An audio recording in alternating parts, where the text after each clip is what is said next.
हमारा सोचना है कि आपका मंच के माध्यम से हम आम जनता की एक नीचे स्तर की जो समस्या है आपके माध्यम से उच्च स्तर तक पहुंचाया जा सकता है। यह देखा जाता है कि बच्चों के पास जो है डिजिटल उपकरण ना होने के कारण उनका पढ़ाई प्रभावित होती रहती है।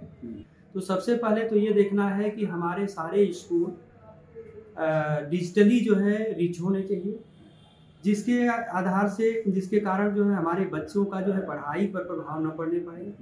क्योंकि इससे पहले नमस्कार, मैं बांदा से साकेत अवस्थी आईपा के लिए। आईपा यानी all India progressive politics association. ये वो मंच है जहां हम रखते हैं अपने विचारों को।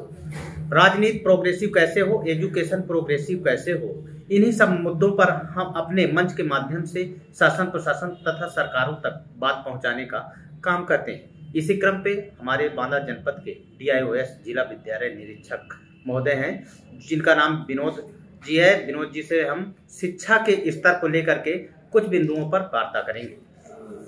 सर नमस्कार। जी हमारे आईपा मंच में आपका स्वागत है।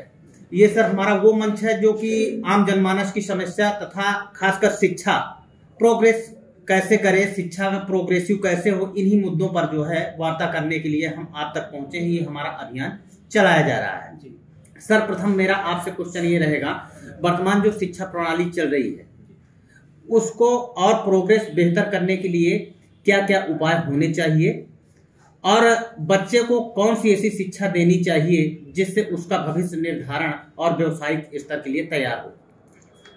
इस संबंध में मेरा ये कहना है कि हमारी शिक्षा इस तरह से हो, वर्तमान कोविड के समय को ध्यान में रखते हुए बीच में 2 सालों से मेरा जो है शिक्षा कोविड के कारण प्रभावित हो रही है। इसमें शिक्षा की पढ़ाई लिखाई जो है बच्चों का प्रभावित हो रही है। तो सबसे पहले तो ये देखना है कि हमारे सारे स्कूल डिजिटली जो है रिच होने चाहिए, जिसके आधार से जिसके कारण जो है हमारे बच्चों का जो है पढ़ाई पर प्रभाव न पड़ने पाए। क्योंकि इससे पहले यह देखा जाता है कि बच्चों के पास जो है डिजिटल उपकरण ना होने के कारण उनका पढ़ाई प्रभावित होती रहती है।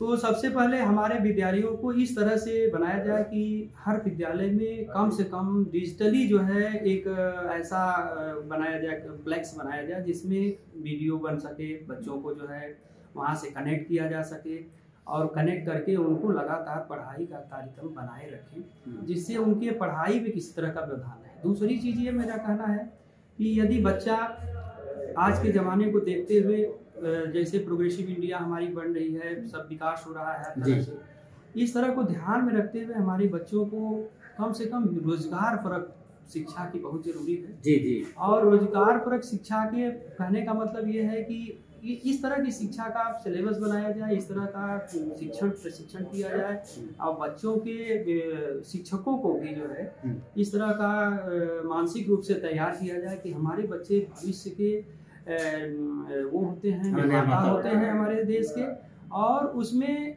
शुरू से ही बच्चों में रोजगार परक शिक्षा दे दिया जाए, जिससे उनका माइंड जो है बच्चों के लिए ट्रेडिशनल पढ़ाई से हटकर अब हमको टेक्निकल पढ़ाई के ऊपर विशेष रूप से ध्यान देना पड़ेगा कि जिससे हमारा बच्चा जो है आगे अपने जीवन में जब आगे बढ़ता है तो रोजगार की समस्या उसके सामने ना उत्पन्न हो सके।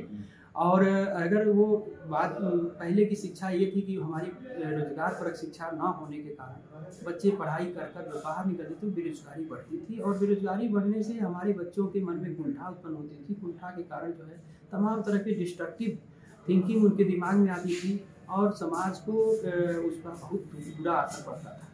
हमारा ये कहना है कि शुरू से ही बच्चों में इस तरह का भाव पैदा किया जाए कि केवल सरकारी सर्विस को ही सर्विस नहीं मानते हैं, रोजगार नहीं मानते हैं। हम अपने को इस तरह तैयार करें, बच्चों को इस तरह तैयार किया जाए कि वो बच्चे जो है पढ़ लिख कर कोई रोजगार में भी अपनी कला अपना का प्रदर्शन करें, अपनी मेधा का प्रदर्शन करें, जिससे ये हमारे समाज को अलग से कोई नई दिशा का नया खोज कर सकें। खोज के माध्यम से हमारे समाज का विकास हो सके। जैसे आप देखते हैं कि सरकार ने जो है one product one district one product के माध्यम से काम कर रहा है। इस तरह से भी हमको समझ में आता है कि कोई ऐसा काम बुरा नहीं है कि जिसको हम मना कर दे, और उस कार्य को पूरी बुद्धिमत्ता से, सजगता से और मन से लगा कर किया जाए। तो कोई ऐसा चीज़ नहीं है जो हमारे बच्चों के लिए भविष्य में रोजगार ना दे। सर, खासकर अगर हम बात करें जो है इस समय वर्तमान हालात की, जो वर्तमान हालात है इस समय कोरोना संक्रमण भी काफ़ी इजाफा हो रहा है। ओमिक्रॉन पे ही ये जो है चर्चा हो रही है जो कि जनपद में, और इस समय सरकार की जो गाइडलाइन है ऑनलाइन क्लासेज के लिए, कुछ विद्यार्थी ऐसे भी हैं जिनके लिए जो है ऑनलाइन क्लासेज जो है पढ़ना असंभव प्रतीत होता है। उनके पास स्टोर्स या उपकरण की जो है अभाव के कारण उनकी कक्षाएं छूट जाती हैं, वो नहीं पढ़ पाते हैं। उनके लिए विभाग के तौर पर या आपके द्वारा क्या क्या सहयोग जिला प्रशासन के द्वारा किया जा रहा है? ये वर्तमान में जो कोविड को देखते हुए जो सबसे बड़ा असर पड़ा है हमारे शिक्षा विभाग के बच्चों की पढ़ाई की, और चूँकि रियली ये नई चीज़ है, इसलिए अभी हमारा समाज, हमारे बच्चे, हमारे गार्जियन इसके लिए तैयार नहीं हो पाए हैं।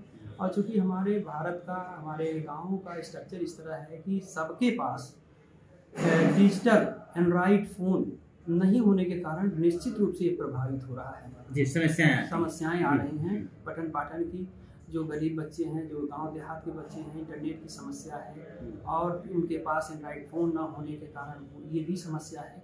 और हम पहले तो अभी हम मानसिक रूप से इसके लिए तैयार नहीं थे, अब फिर भी 2 वर्षों के जो समस्या हमारे सामने आई है, इससे काफ़ी लोग सजग हुए हैं, और इसके लिए हम मानसिक रूप से भी तैयार हो रहे हैं, और इस माध्यम से काफ़ी कुछ हम अचीव भी कर रहे हैं। ऐसा भी है कि हमारे स्कूलों में बच्चे जो क्लास वाइज जो है हमारा व्हाट्सएप ग्रुप बना हुआ है, और कक्षा अध्यापक और विषय अध्यापक के द्वारा समय समय पर जो है वीडियो बनाए जाते हैं, तमाम तरह के उसको मिलके समय दिए जाते हैं, उससे व्हाट्सएप पर बात करने के लिए, क्वेश्चन देने के लिए, क्वेश्चन का सॉल्यूशन देने के लिए, डिस्कशन के तमाम आवर जो है हमारे समय सारणी बनी हुई है, उस अवधि में वो लोग मिलते हैं। और कुछ हमारे चैनल भी इस दिशा में सरकार के द्वारा प्रोवाइड किए गए हैं, जो चैनल के माध्यम से भी बच्चे अगर जो है अपने उसको समय से देखें तो उसके द्वारा भी हमारे जो है बच्चों को ज्ञान अर्जन हो सकता है, और हो भी रहा है। लेकिन फिर भी अभी हम पुरानी व्यवस्था के आदी हैं, और अभी व्यवस्था परंपरा को बदलने में हमारी जो है मनुष्य जो है जल्दी से परंपरा को बदलने में हिचक जाता है स्वाभाविक रूप से। ऐसी स्थिति में मुझे लगता है कि अभी थोड़ा सा समय लगेगा इस सेटअप में अपने को ढालने में। तो निश्चित रूप से अगर ये व्यवस्था थोड़ी चलती रहे तो हम मानसिक रूप से तैयार हो जाएंगे। सर जो है सर, नई शिक्षा नीति के विषय में अगर बात की जाए, नई शिक्षा नीति जो कि अप्रैल 2022 से प्रभावी होगी, इस नई शिक्षा नीति पे जो है नए अवसर, खासकर जो है रोजगार के सृजन के लिए किस स्तर की जो है इसमें प्रावधान किया जाएगा, जो कि लागू होगी 2022 अप्रैल से लागू होगी? इनमें किन किन बिंदुओं पर समावेश किया गया है जो कि पिछली शिक्षा प्रणाली में कुछ नहीं था, अब जो है 2022 पे नई शिक्षा प्रणाली लागू होगी उसमें समाहित किया जाएगा? नई शिक्षा प्रणाली के माध्यम से हमारे बच्चों को विशेष तौर से मल्टी पर्पस शिक्षा देने की काम किया जाएगा। विशेष रूप से लैंग्वेज मातृभाषा में दिया जाएगा, ट्रिपल लैंग्वेज मतलब विभिन्न प्रकार की लैंग्वेज के। ऐसा नहीं है कि पहले हम अंग्रेजी के माध्यम से शिक्षा दें तो बच्चे उसको नहीं कर पाते, हम उसको हिंदी अंग्रेजी में भी कराकर जिससे अधिक से अधिक अचीवमेंट हो जाए, बच्चों का ज्ञानार्जन हो, इसको सरल बनाने की कोशिश की जा रही है। और इसके साथ जो है हम अन्य तरीके से भी जो है बच्चों को तैयार कर रहे हैं। थोड़ी सी समस्या शुरुआत में होने की है, लेकिन ये अच्छा एक उद्देश्य को लेकर जो है ये नीति बनाई गई है, और हमें लगता है कि हाल के वर्षों में हम बहुत जल्दी इसके लिए तैयार होंगे। सभी वर्गों के लिए हितकर होगा। हाँ, सभी वर्गों के लिए भी हितकर होगा, और हम इसके लिए तैयार हो जाएंगे, और हमारे समाज के लिए एक मल्टी पर्पस समस्या हल करने का एक बहुत बड़ा अच्छा साधन बन सकती है। जी सर, खासकर जो है अभी देखिए वो कोरोना काल चल रहा है, इस समय संक्रमण भी बढ़ा हुआ है। सरकार की गाइडलाइन के मुताबिक जो है परीक्षाएं भी करवाने के लिए निर्देश दिए जा रहे हैं। जैसे हाल ही में अभी टेट का एग्जाम होना है, उसके लिए जो है आपके द्वारा, आपके विभाग के द्वारा सोशल डिस्टेंस या कोरोना काल की गाइडलाइन का पालन करने के लिए किन किन बिंदुओं के लिए स्कूलों को निर्देशित किया गया है?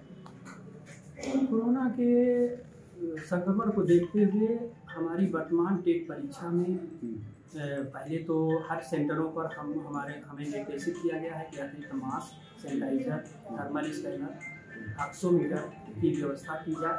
और व्यवस्था के साथ साथ ये ध्यान दिया गया है कि बच्चों को जो हम पहले क्लास में एक क्लास में 60 बच्चे बैठाते थे, उसको हमने जो है 30 बच्चे पर ले आके रख दिया है कि बच्चों के बीच की दूरी मेंटेन होता है। 30 बच्चे ही बैठेंगे। हाँ, 30 बच्चे बैठेंगे। उनके बीच की दूरी जो 60 बच्चे बैठे थे वो 30 बच्चों पर आ गया है जी। और यदि कोई बच्चा उस वक्त परीक्षा के दौरान लगता है कि वो आता है और उसको कोविड का कोई लक्षण दिखता है तो उसके लिए अलग बैठने की भी व्यवस्था की गई है। कोविड रूम बनाए गए हैं, उसको अलग व्यवस्था हम देंगे जिससे वो अन्य बच्चों को इन्फेक्टेड न करे और अपनी परीक्षा भी बाधित ना हो सके उस अवधि में। इसका ध्यान बराबर रखा गया है। सैनिटाइजर है, यदि किसी बच्चा के पास जो है मास्क नहीं है तो मास्क देने की भी हमारी सुविधा निर्देश दिए गए हैं। और हर सेंटरों पर अतिरिक्त मास्क 100, 200, 500 मास्क रखने के लिए निर्देशित किया गया है। और गेट पर ही थर्मल स्कैनर के माध्यम से, ऑक्सीमीटर के माध्यम से बच्चों का टेस्ट किया जाएगा कि जिससे वो इन्फेक्टेड तो नहीं है।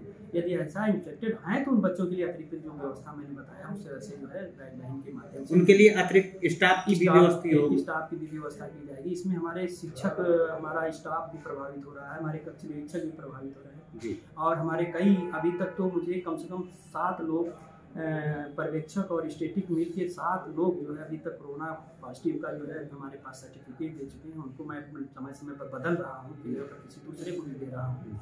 इसी तरह समस्याओं का हम लोग जो है जैसे जैसे आ रही है उसके लिए हम लोग तैयार हो रहे हैं। काफी चुनौतियों का सामना करना पड़ रहा है। हाँ, काफी चुनौतियों का जो है हमें सामना करते हुए परीक्षा में करा रहा हूँ। और मुझे पूरा आशा है कि बिना किसी समस्या के हम सर कितने जो है अपने यहाँ बांदा जनपद में परीक्षा केंद्र बनाए गए हैं? 18 परीक्षा केंद्र बने हुए हैं जिस पर कि 16,827 लड़के जो है 28 लड़के हमारे जो है इस 18 केंद्रों पर परीक्षा दे रहे हैं। सबसे बड़ा केंद्र हमारा जो है बजरंग इंटर कॉलेज है, इसके बाद JN है, इसके बाद और कॉलेजेस हैं जी। Thank you sir very much. ये सर हमारा वो संस्थान है आईपा जो कि all India progressive politics association आम जनमानस तक, शासन और प्रशासन तक बात पहुंचाने का जो है बीड़ा उठाया है। सर आपने थैंक यू, आपने समय दिया, बहुत बहुत धन्यवाद आपका। और हमारे मंच को जो ये अभियान चलाया जा रहा है, हमारे मंच के प्रति आपका क्या विचार है उस पर मैं आपका विचार सुनना चाहूँगा। हमारा सोचना है कि आपका मंच के माध्यम से हम आम जनता की एक नीचे स्तर की जो समस्या है आपके माध्यम से उच्च स्तर तक पहुंचाया जा सकता है।